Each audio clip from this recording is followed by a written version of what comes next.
Moi je suis venue parce que je suis chercheuse indépendante autour des transitions culturelles dans les collectifs qui œuvrent pour le vivant. Et je suis venue chercher des réponses, rencontrer des personnes intéressantes, apprendre de ces interventions-là. Alors je suis aujourd'hui ici, je suis venue de Suisse, parce qu'en ce moment, je suis tellement dans une démarche en fait, de positivité par rapport à cette nouvelle terre qu'on est en train de créer.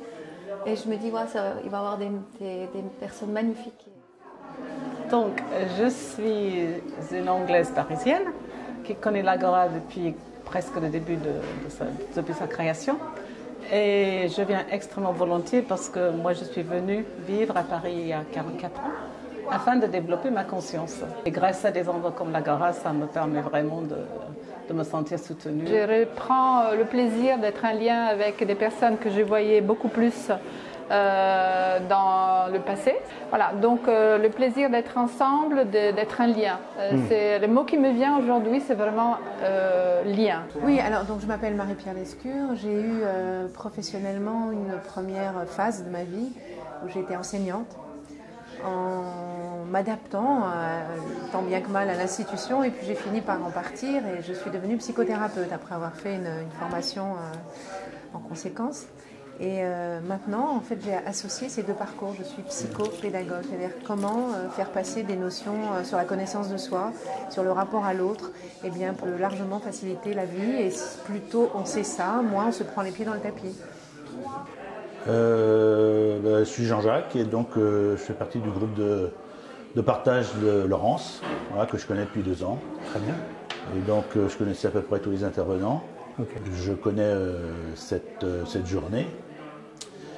Et puis je n'ai pas été déçu par elle, quoi. Alors c'est très étrange, parce que ce qui m'a amené à participer à cette journée, en fait, c'est un appel de Laurence. Mais pour la petite anecdote, néanmoins, la veille, j'étais en train d'écrire un projet qui se déroule dans les écoles, et je me disais, j'ai vraiment besoin de tribunes, j'ai vraiment besoin d'un espace où je puisse parler de ce qui m'anime, le faire connaître et pouvoir rencontrer des gens. Et bon, voilà, j'ai fait cette demande, avec mon cœur à l'univers.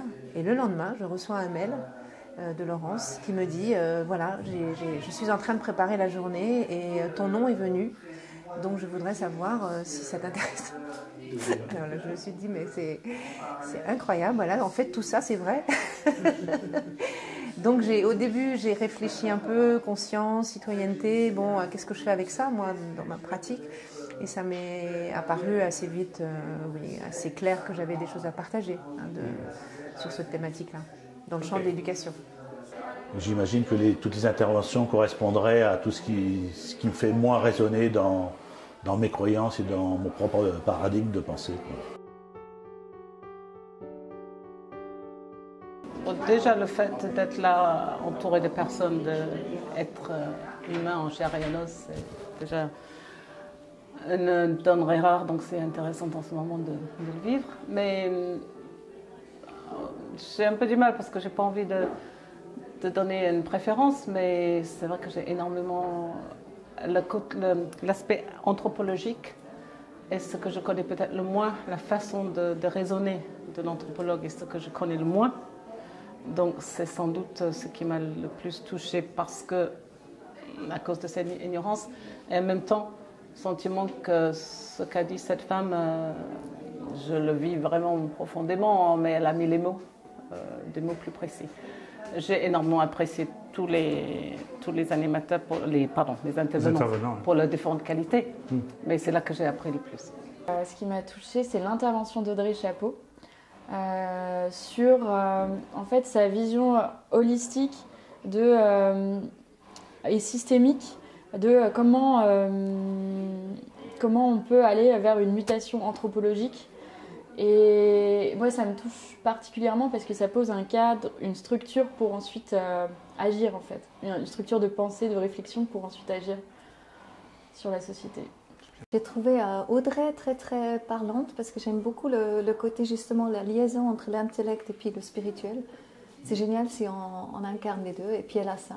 Donc elle est capable effectivement d'aller chercher les gens qui sont totalement dans l'intellect parce qu'elle a les mots pour, et moi ça m'inspire énormément. Et autrement, par rapport à l'eau et tout ça, et par rapport à aussi les NDE, voilà, je pense que c'est génial de connaître tout ça. Voilà. Et c'est le moment que tout le monde sache ça, je pense. C'est l'intervention de Audrey Chapeau, qui a été d'une lucidité et d'une intelligence, aussi intelligence du cœur, remarquable. Et d'abord, une confirmation par rapport à ce que je savais, j'ai expérimenté, et j'avais d'ailleurs écrit sur un post-it parce que je voulais témoigner de ça, c'est-à-dire le fait que les sociétés animistes, les peuples animistes connaissent déjà.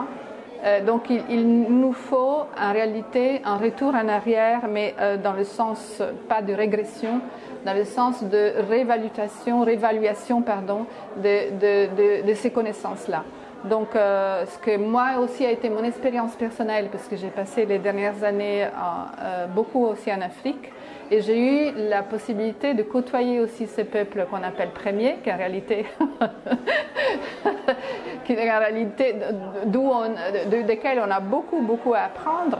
C'est effectivement que toutes ces connaissances-là, elles sont déjà acquises, et qu'il nous faut, nous les Occidentaux, tout simplement les révisiter et faire ce parcours en arrière avec beaucoup d'humilité. Donc ça, c'est la première chose qu'elle a. Elle a formulé différemment, mais c'est finalement ce que moi, ça a été une confirmation pour moi. Et la deuxième chose, c'est ce qu'elle a affirmé par rapport au fait que nous ne sommes pas dans l'éveil, mais c'est plutôt dans la levée du voile. Hein. C'est le brouillard qui se lève, voilà, qui se dissipe. Et, parce qu'en réalité, la conscience, elle est déjà là. Donc, il n'y a rien à éveiller, elle est déjà là. Les propositions d'Audrey, l'anthropologue, sont la façon dont elle structure et qu'elle pose les choses pour décrire cette fameuse mutation anthropologique, qui est un peu un terme savant qu'on avait déjà pu entendre, et elle nous remet en perspective. Merci de cette proposition, merci de le poser avec des mots qu'on peut comprendre, et effectivement ça s'inscrit dans le prolongement des propositions de Michel Serres, d'Edgar Morin, de tous ces penseurs qui nous ont précédés, et Audrey arrive et fait la connexion avec la conscience, fait la connexion avec, on va dire, la culture des peuples autochtones, des peuples racines.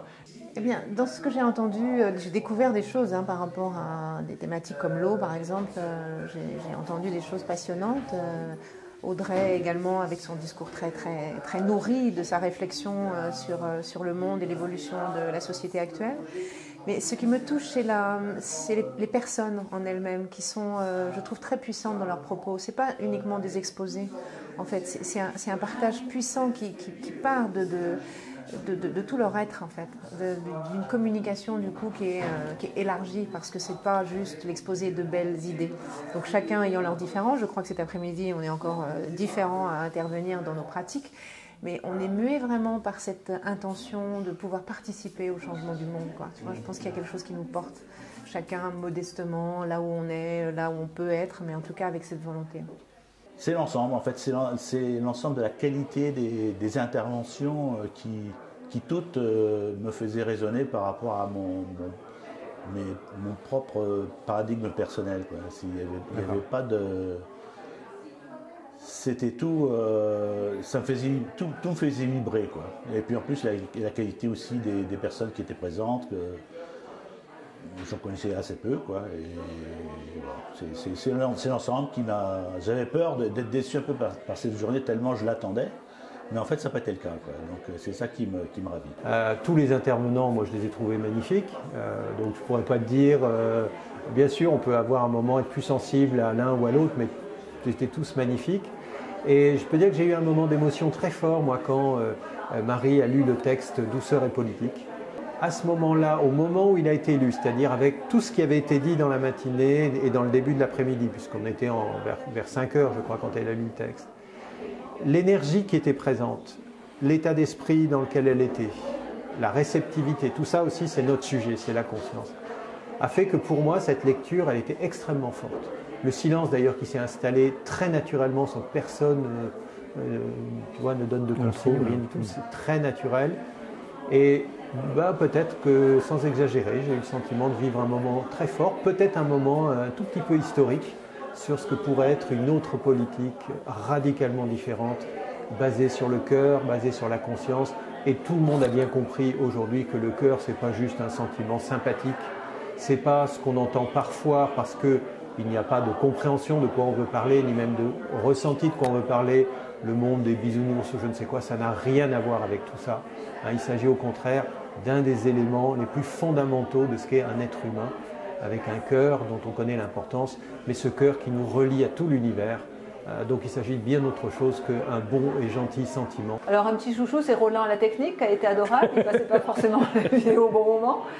Donc ce sont des décalages qui sont très sympas parce qu'en fait rien n'est parfait, tout est parfait, mais rien n'est parfait dans le détail. C'est la simplicité du vivant, c'est la simplicité de la vie, de nos vies. On est comme on est, donc oui, c'est ça qui est touchant. Ben oui. C'est ça qui est touchant et qui résonne aussi. C'est en étant soi qu'on invite les autres à être soi et que du coup on peut être soi et on grandit comme ça à partir de être soi, être présent, être soi. Donc voilà, Roland, mais c'est plutôt parce que pour la plaisanterie, mais c'est quand même mon chouchou. Une grande reconnaissance pour Philippe, qui est le créateur de ce lieu, l'Agora. Le fait qu'on ait été en hybride et depuis l'Agora était très important parce qu'il y a cette énergie ici. Et cette énergie, elle est aussi passée, je crois, à travers Ivan, bien sûr. Mais si je commence à citer, avec qui je co-anime, on a cette complicité de projets, d'idées qui nous permet, je crois, de fonctionner de manière fluide ensemble. Donc, reconnaissance. Tous les intervenants, intervenantes. Et les participants bien sûr, et attendant s'il faut, je remercie quand même l'origine de mon inspiration à créer cet événement, puisque l'idée m'est venue le 1er mai, le matin au réveil. Je me suis dit, il faut faire cette journée-là, elle va s'appeler comme ça et ce sera le 11 décembre. Et voilà, je sais que j'ai une activité nocturne, mon esprit voyage, travaille et rencontre beaucoup. Donc un grand merci à toutes les présences, les consciences qui m'ont inspirée et qui nous ont accompagnés aussi pendant cette journée, pendant la préparation et pendant cette journée. Gratitude sacrée. La conscience, c'est... Si je devais l'expliquer à un enfant, je me suis vraiment posé la question, si je devais expliquer ça à un enfant, je lui demanderais de faire l'expérience de la reconnexion à son cœur. Et c'est ces champs qu'on ressent aussi au niveau individuel, et là je parle de moi aussi, de perception de l'infini et du lien avec les autres. J'y mets aussi la nature. Donc les enfants, et je reviens à ça parce que ça a été un petit peu mon dada, mon domaine aussi d'intervention et d'action, c'est les enfants ont déjà cette conscience innée. Et donc, pour moi, il s'agit tout simplement d'aller la réveiller. Et donc, plutôt, même pas de la réveiller dans les petits, mais de ne pas empêcher qu'elle se développe. Donc, si tu veux, c'est la perception de ce champ qui est extrêmement large, très très large. Et je pense qu'il y a rien à dire, il faut vraiment vivre, l'expérimenter. Alors pour moi, la conscience, en fait, je dirais que je vais suivre le chemin que j'ai fait moi-même, c'est-à-dire que d'abord, ça part d'une conscience de soi, c'est-à-dire qui se rattache à un amour de soi-même, comment je peux arriver à m'aimer et à me connaître, en fait. Tu vois, qu'est-ce qui dysfonctionne, qu'est-ce qui me rend malade, qu'est-ce qui me rend triste, comment je peux agir là-dessus, sachant qu'en fait, on est responsable de ça, hein. Nous, on a en nous les réponses. Quand on l'a compris, ça, on peut prendre du temps, se faire accompagner, réfléchir soi-même avec différentes voies, qu'elles soient psychologiques, spirituelles et ça peut être les deux en même temps. Mais j'ai d'abord fait ce chemin-là vers moi, et ensuite j'ai été attirée en fait par des phénomènes que je vivais, que je ne vivais pas avant, liés à l'intuition, qui était beaucoup plus présente.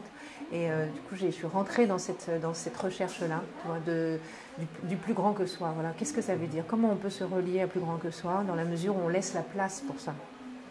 La conscience, j'en avais déjà mon idée. C'est-à-dire que la façon dont ils l'ont exprimée correspond exactement à moi et à la façon dont je la vois. C'est-à-dire que pour moi, je sais déjà que tout est né de la conscience. C'est-à-dire que le Big Bang, c'est un Big Bang de la conscience, et que la matière est un sous-produit de la conscience. Tout être humain, en fait, a une petite part une part de conscience et qui correspond à la conscience universelle, quoi. Et donc c'est ça qui permet en fait d'être en lien quand on a la chance de vivre une expérience d'éveil où effectivement cette reliance se fait, quoi. Parce que quand l'âme s'incarne, l'incarnation en fait c'est comme s'il y avait des voiles qui se mettaient sur l'âme ou sur cette fameuse conscience individuelle. Et je pense que le but d'une vie ou le but des vies successives, c'est justement de dévoiler cette âme et de tout doucement de venir s'approcher d'un éveillé, de devenir plus ou moins Dieu. C'est-à-dire que l'être passe de la bête à Dieu, en gros, quoi. Pour moi, ça a été par rapport à des expériences aussi de modifier de conscience, qu'on appelle ça, la découverte aussi je dirais presque d'un dessin supérieur dans lequel on est, je suis, et qui m'a donné, comment dire, à un moment donné, je me suis mise à parler avec Dieu. Donc, tout en sachant que c'était à l'intérieur de moi. Donc les conversations que j'ai eues avec Dieu dans ces états modifiés de conscience, mais je pense que c'est possible de les avoir aussi sans prendre des psychotropes ou des substances psychédéliques. C'est à la portée de tout le monde. C'est pas quelque chose qu'on force, c'est plutôt quelque chose qui arrive, qui se diffuse. Un peu comme la théorie du centième singe. Et bien sûr que ça peut changer le monde sur le rapport qu'on a dans sa relation à soi, aux autres, au monde. Et en fait, c'est à partir de là qu'on peut tout changer, autant le modèle de société en fait, même la notion du bonheur, on peut la changer dans nos vies. C'est finalement très central, quoi. Alors pour moi, aujourd'hui, on est dans une société totalement figée par rapport à nos programmations, l'éducation, etc. Et ça va nous amener dans une terre totalement nouvelle où on va être vraiment... l'impulsion de tout ce qu'on va faire va venir du cœur et tout change. Parce qu'aujourd'hui, on est à 180 degrés, 180 degrés. C'est l'inverse d'une vie d'après avec l'amour. La conscience pour moi c'est aussi l'amour, ça fait partie. Ça a été dit ce matin en fait, c'est le contact avec cette énergie fondamentale qui est au fond de nous-mêmes, c'est l'amour, c'est retrouver ça comme une énergie fondamentale. Donc du coup tu n'es plus dans une démarche de vouloir prendre le pouvoir sur un tel, de pouvoir gagner plus d'argent qu'eux, de détruire la nature pour t'enrichir toi-même. Tu n'es plus dans cette démarche-là parce que tu développes ton sens empathique. Et quand tu es dans l'empathie de l'amour, en fait, tu ne peux que vibrer cette émotion autour de toi, que ce soit des animaux, que ce soit des plantes, que ce soit des personnes. Donc ça peut amener ça, et moi je crois que ça amènera ça par contagion, tu vois, parce que je pense qu'il y a de plus en plus de personnes qui sont dans cette énergie-là. Pour moi, une démarche de développement personnel, s'il est réussi, c'est une démarche, si elle est réussie, elle doit forcément aller plus loin vers forcément. Ça dépend du niveau. Du niveau qu'on atteint en développant sa personne. Pour moi, ça ne va pas sans l'autre, mais c'est vrai qu'on est... Moi, c'est pas du tout... Moi, je suis très lente. Justement, on vient de manger des bonbons et j'avais un papier comme quoi la seule chose à craindre, c'est pas d'évoluer lentement, c'est de rester sur place. Moi, j'évolue lentement. Mais le but, pour moi, est forcément d'aller vers une conscience collective. Parce qu'on est des êtres qui vivent... On vit dans un monde... On vit dans un monde, on ne vit pas dans une grotte isolée. Donc, nous sommes dans un changement qui est anthropologique. Je pense que, c'est pas que je pense, je suis convaincue. C'est même pas, ça passe même pas par là. C'est vraiment une conviction que j'ai depuis que je suis née. C'est vraiment quelque chose qui fait partie de mon ADN. Je me sens complètement investie dans ce changement et c'est plus fort que moi. Je suis dans la vague.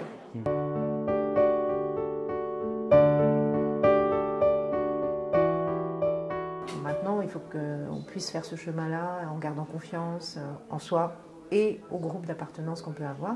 Et puis continuer à faire comme ce qui se passe ici, tu vois, des journées, des partages, réaliser des choses, se regrouper pour monter des projets, enfin voilà. Finalement, c'est comme si c'était la source de toute chose. À partir de se connecter à l'amour, il y a j'ai plein de choses qui me viennent. Il y a en fait la gouvernance partagée, il y a remettre plus de joie dans nos quotidiens, il y a... Là, tu es en train d'abuser sur le nombre de choix. Hein. Oui. Nous, force citoyenne, force progressiste d'un point de vue des droits civiques, on pourrait dire, hein, on peut tout à fait poser, je pense, le principe que la santé publique fait partie des droits civiques, que l'égalité homme-femme réelle fait partie des droits civiques et au premier rang pour la rémunération. Hein, c'est quand même complètement dingue qu'en 2022, des femmes sont encore en train de se battre pour être payées à poste équivalent le même salaire qu'un homme. C'est un truc de fou quand même de se rendre compte de ça. Et on continue à laisser faire parce qu'on est sous l'eau, parce qu'on est dans les urgences, qu'on est le nez sur le guidon. Et ça, c'est de notre faute, quoi. C'est de notre faute de laisser faire et de laisser passer et d'être complice tacite, même si on fait du mieux qu'on peut et qu'on y met le cœur que l'on veut. Mais il est de notre ressort de ne pas être d'accord à ce que ces choses-là continuent. Oui, très clairement, cette vision anthropologique qu'Audrey a développée, mais les autres intervenants également aussi, qui nous dit finalement qu'est-ce que c'est qu'un être humain aujourd'hui. Et un être humain, il est en évolution, en transformation. Et plutôt que de chercher à s'échapper ou à fuir en avant avec, moi je dirais, l'illusion technologique, même si la technologie, bien entendu, peut être bonne pour beaucoup d'aspects, plutôt que de fuir dans quelque chose qui serait à l'extérieur de nous et d'ailleurs sous le contrôle accessoirement d'autres, plutôt rechercher en nous, j'allais dire notre technologie interne, la technologie de l'amour, même si c'est peut-être deux mots qu'on ne met pas ensemble, toutes les possibilités incroyables qui sont dans le corps humain et dans les corps humains, j'ai envie de dire. Voilà, plutôt chercher tout ça que cette fuite en avant dans la technologie extérieure dont on ne sait pas bien ce qu'elle porte en termes d'intention non plus, notamment par rapport au contrôle et par rapport à tous ces sujets-là que je ne vais pas développer, bien sûr. Moi, je crois plus à un élargissement, à passer dans le paradigme post-matérialiste, que ça se reproduise de plus en plus au niveau d'un plus grand nombre de personnes. C'est-à-dire c'est pas la société qui va devenir, qui va passer dans le paradigme post-matérialiste. C'est-à-dire qu'il va y avoir de plus en plus de monde dans ce paradigme-là. Comme là, j'imagine que toutes les personnes présentes étaient là-dedans, quoi.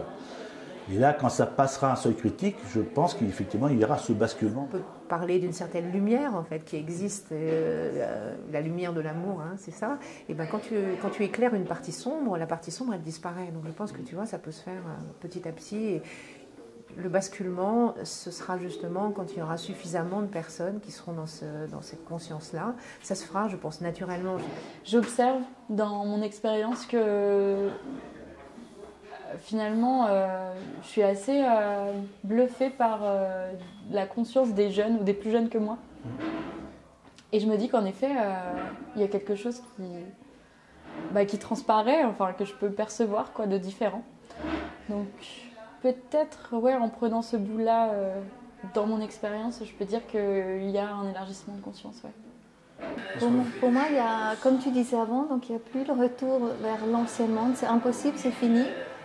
Et aujourd'hui, la grande invitation vraiment pour tout le monde, c'est de se rappeler déjà qui on est et vivre avec leurs dons et talents et vraiment amener le meilleur de nous et créer un complet nouveau système parce que l'ancien, il est totalement devenu obsolète. Repenser tout notre rapport à l'humain et en fait vivre dans une société où chaque personne se sent connectée à l'amour de l'autre finalement. Et en fait rien que ça change tout. Tout simplement. Amener l'amour dans le cœur de tout le monde. C'est une bonne réponse. Bien, écoute, dans ce que tu dis, il y a déjà pour moi la réponse, c'est-à-dire arrêter le temps. Arrêter le temps pour savoir comment on va. comment on veut vivre, de quelle manière on se sent bien et de quelle manière on veut être en relation avec les autres. Et pour ça, effectivement, de toute façon, c'est compréhensible. Hein, quand on court après le temps du matin au soir, tu n'as même pas le temps de te poser cette question-là. Tu rentres dans un schéma de conditionnement comportemental où chaque jour se ressemble et tu es à bout de souffle. Hein, d'ailleurs, c'est souvent des personnes qui disent « je suis sous l'eau, je suis sous l'eau, je suis sous l'eau ».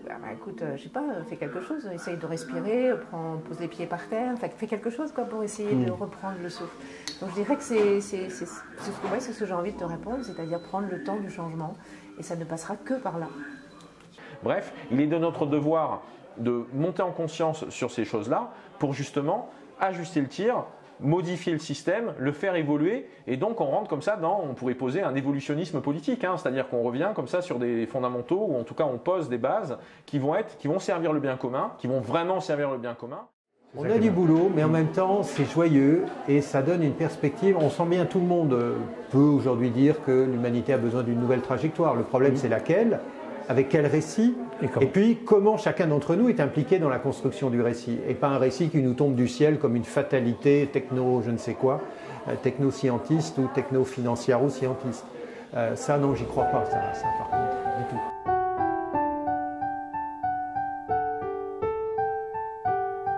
Oui, bah écoute, moi je suis très content. Je suis très content d'abord, je peux dire, parce que moi-même j'ai vécu une belle expérience. Je ressors rechargé, alors que souvent on sort quand même très fatigué de ce genre d'événement. Je ressors rechargé, et ça c'est important de le dire, puisque par rapport au thème qui était le nôtre, qui est la conscience, c'est être dans un lieu qui te nourrit, avec des personnes qui te nourrissent en vibration, en intention, etc. Sur un sujet qui te nourrit. Bah, tu ressors, même si tu as beaucoup travaillé, tu es bien, tout simplement. Et c'est peut-être ça le nouveau paradigme, c'est de commencer à travailler différemment avec les lieux, avec les personnes, avec l'état d'esprit dans lequel on est, pour qu'on sorte plutôt grandi qu'affaibli ou détruit ou épuisé. Et d'ailleurs, la force de ce qui a été dit par tous les intervenants, c'est que tout le monde a accès. Et c'est là où je rejoins ce sujet auquel moi je tiens à cœur, c'est le cas de le dire. Tout le monde a en lui-même, chaque citoyen, la capacité de se connecter avec ses mondes intérieurs, avec le monde invisible, avec ses sentiments, avec ses émotions, et donc avec tous les autres et avec tout le vivant. Tout le monde. C'est ce qui est le plus démocratique au fond. Oui, c'était une belle journée, oui. J'ai de la lumière dans les yeux, j'ai de la lumière, j'ai de la reconnaissance, j'ai de la gratitude pour le public, en présence, à distance, et pour les intervenants qui ont été joliment impliqués, très présents en conscience du projet que nous portions ensemble à travers cette journée, les premières rencontres conscience et citoyenneté. C'est comment ouvrir, élargir notre conscience tout en restant bien ancré, parce que notre aventure collective, citoyenne, dans la cité, est une aventure et on est là pour ça, bien ancré, bien dans le réel, dans nos corps de chair et dans le concret, dans la matière, comme l'a rappelé Maxence en conclusion. Donc oui, et tout le monde me dit que c'était super, donc je suis contente. Merci, c'est avec grande émotion et grande gratitude d'avoir d'une part tous ces intervenants et la présence de vous tous ici. Et j'ai senti que tout au long de la journée, l'énergie de ce lieu avait augmenté. Merci.